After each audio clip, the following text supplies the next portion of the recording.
Hey everyone, welcome back.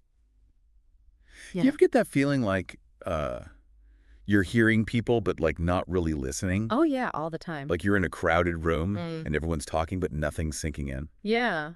Well, that's what we're diving into today, becoming better listeners. Ooh. And we've got a great guide to help us out with that. Okay. Techniques from the British Council on how to actually enhance this skill. It's a good one. We all use it, but Yeah. we don't always, nail it. It's true. We often take listening for granted, but, becoming a truly great listener Yeah. can really be transformative, I think, for your conversations and relationships. Okay, so the British Council, they obviously start with defining what good listening even means. Right. Yeah. I feel like it's more than just not being deaf, but Right. They go beyond the basic hearing versus listening thing. right. And they point out three hallmarks of a truly great listener: active engagement, empathy, and feedback. Okay, I can see how those all fit together. Can you break those down for me? Why are each of those so important? Well, think about it. Active engagement means you're not just passively absorbing words. Right. You're present, you're focused, you're processing the information. Yep. And that's crucial for actually understanding what's being said. Gotcha.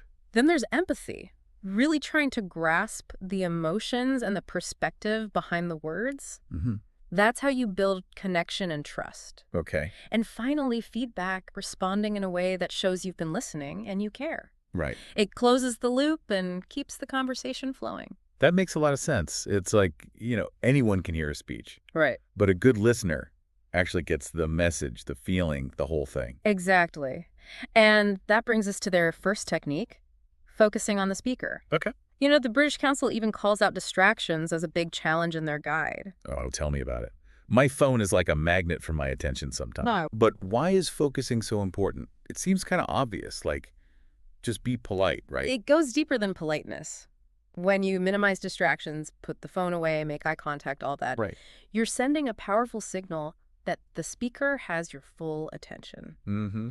And that allows your brain to really process what they're saying, to catch those nuances and really understand their message. So it's not just about being respectful. It's actually about maximizing how much we absorb from the conversation. Right.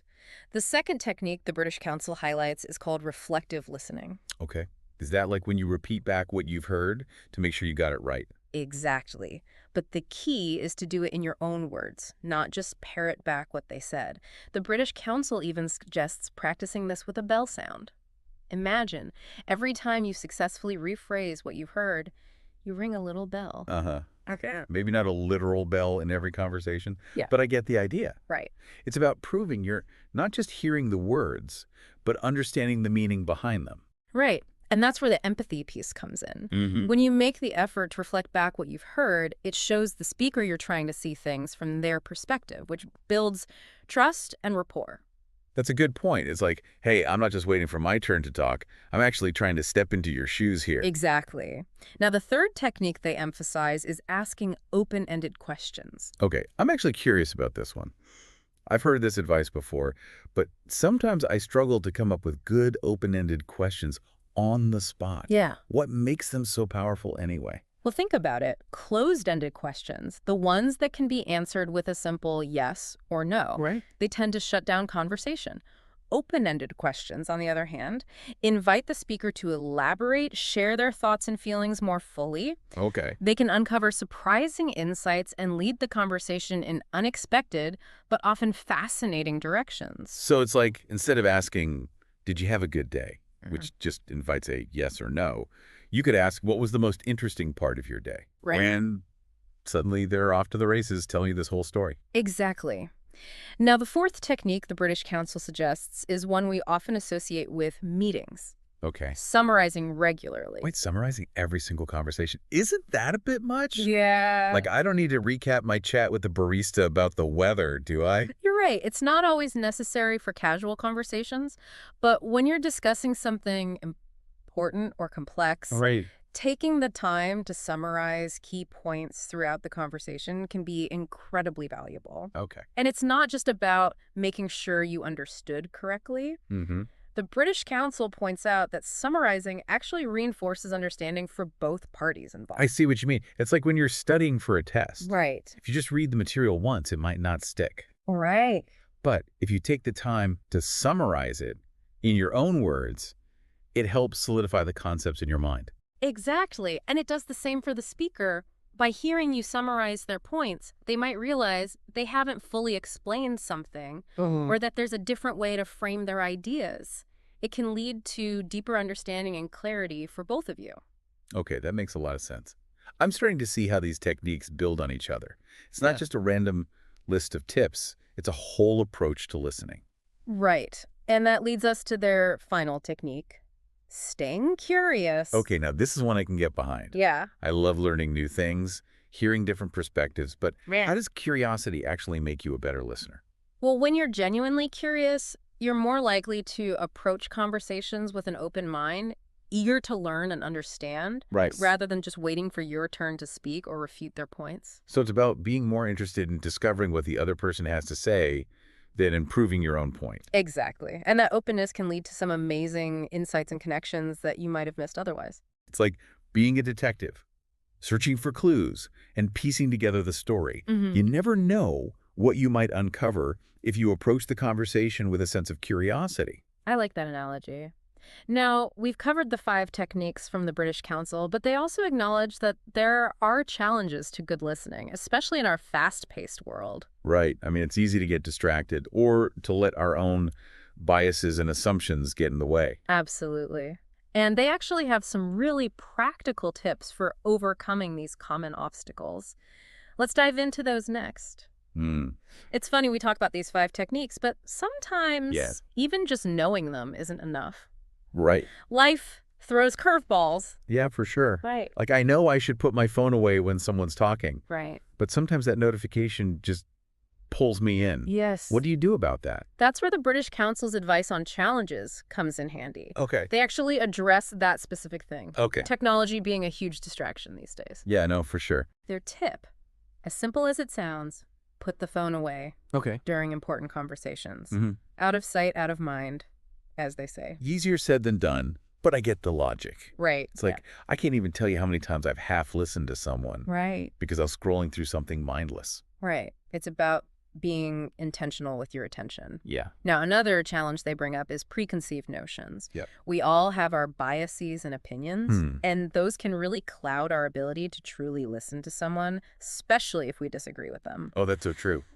Sometimes I catch myself already formulating my response in my head Yes! before the person's even finished talking. Oh my gosh, same. It's like I'm more focused on being right than on understanding their point of view. Exactly. And the British Council's advice here is to be mindful of those preconceived notions. Right. To actively try to set them aside and focus on really understanding the other person's perspective, even if it's different from yours. That's hard, though. I know, it's hard. It's like our brains want to jump in and debate or defend our own position. Sure. How do you actually quiet that inner voice? Well, that's where the techniques we discussed earlier can help. Okay. Like, if you're genuinely curious, you're more likely to be open to different perspectives. Yeah. And if you're practicing reflective listening, you're forced to slow down and really consider what the other person is saying before you jump in with your own thoughts. So it's about using those techniques as tools to help us overcome Yeah, those natural tendencies to get defensive or distracted. exactly. Now, the last challenge the British Council mentions is fatigue or boredom. Oh, for sure.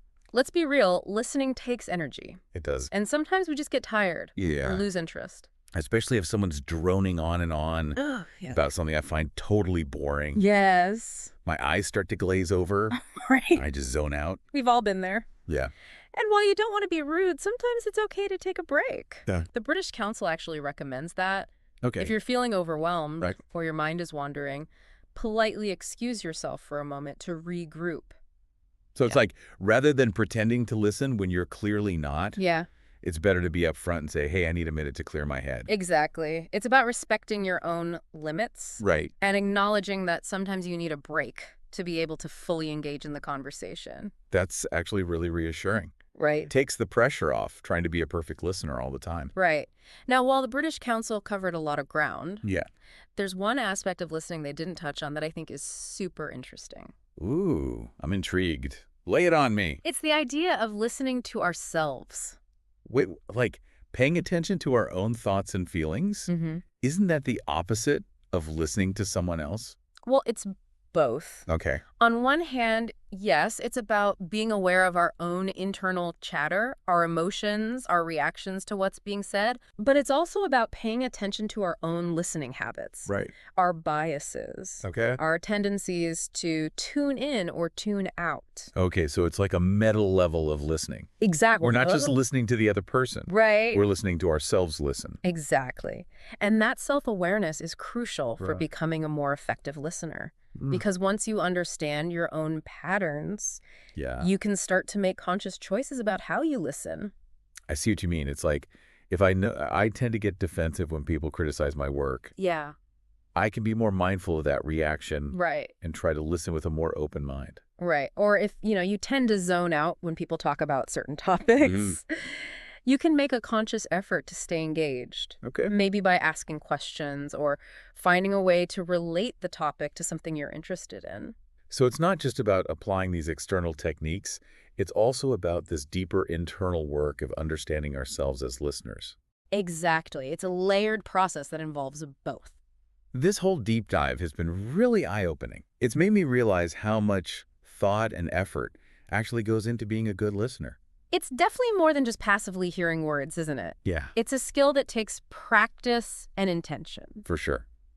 So knowing all this, where do we go from here? Right. How do we actually start putting these ideas into practice and improving our listening skills? Okay, so we've unpacked all these techniques and challenges, Right.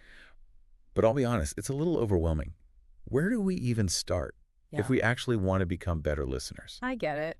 It's a lot to take in. The good news is you don't have to master everything at once. Right. Start small. Just pick one thing to focus on. Maybe this week you try being extra mindful of those open-ended questions. Ooh, good idea. Mm. I can totally picture myself saying like, wait, instead of, did you like the movie? I'm going to ask, what stood out to you about the movie? Right. Feel a little more Sherlock Holmes. Yeah. Exactly. And remember, good listening isn't just about us and our efforts. Right. It's also about the other person and making them feel heard. So it's like creating a space where people feel safe to share, Yeah. even if their views are totally different from mine. Exactly. Think about your body language. Okay. Are you leaning in, showing you're interested? Right. Are you using encouraging phrases like, tell me more, or that's interesting? And maybe most importantly, are you avoiding interrupting? Yes. All of those little things add up to create a culture of listening. So it's not just about the techniques, it's about the vibe, Yeah. the whole atmosphere of the conversation. Yeah. I like that. Now, to wrap up, I want to leave you with a thought that's been rattling around in my head since we started this deep dive. Ooh, hit me with it. What if, instead of thinking of listening as just a skill to learn, Okay. we saw it as a form of generosity? Whoa. Okay. Unpack that one for me. Think about it. When you truly listen to someone, Well. you're giving them something precious, your undivided attention, Right. your empathy, your Yeah. effort to understand their world. Right. That's a powerful gift in a world where everyone's shouting their own opinions and barely pausing for breath. I never thought of it that way. Yeah. It's like, yeah, I'm getting something out of listening, knowledge, connection, all that, Right. but I'm also giving something Yes, by truly being present for the other person. precisely. And that shift in mindset from what am I getting to what am I giving can make all the difference in how you approach conversations. Man, that's deep. This whole deep dive has been a trip, honestly. Right. I feel like I've learned so much about something I thought I already knew. Me too. It's amazing how much complexity there is to something we do every day. So as we wrap up, I want to challenge you, dear listener, Yes. to think about your own listening. Mm. What are your strengths? What are your stumbling blocks? Right. Yeah. And how can you bring that spirit of generosity into your next conversation? We'd love to hear your thoughts, share your experiences, your challenges, your aha moments in the comments. Until then, happy listening.